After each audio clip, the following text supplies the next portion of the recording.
So students, अब हम discuss करेंगे चैप्टर नंबर 5 के लॉन्ग क्वेश्चंस को।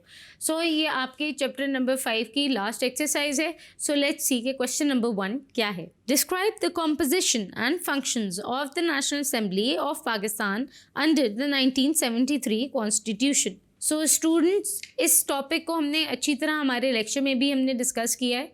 आपके बुक के पेज नंबर 92 पे और 93 पे इसका आंसर मौजूद है। पेज नंबर 92 पे इसका बिगिनिंग पार्ट मौजूद है, आपके नेशनल असेंबली के जो फंक्शंस हैं और ओवरऑल जो काम करती है आपकी नेशनल असेंबली और कितने मेंबर्स हैं, ये सारे के सारे आपके 92 पे मौजूद है।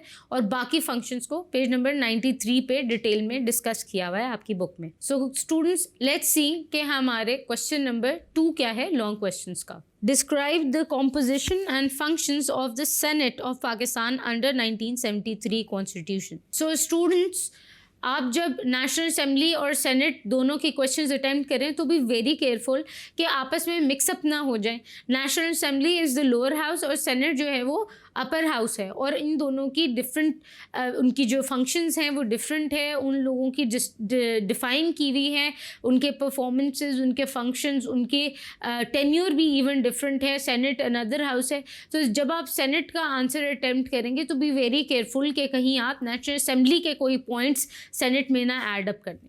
तो आपको मेरे लेक्चर से भी क्लैरिफाई हो जाएंगी ये चीज़ें। आप जब सुनेंगे तो आपको पता चल जाएगा कि इसके क्या क्या आंसर हैं। जो आपकी बुक है उसके अंदर पेज नंबर 93 और पेज नंबर 94 में इसका आंसर मौजूद है।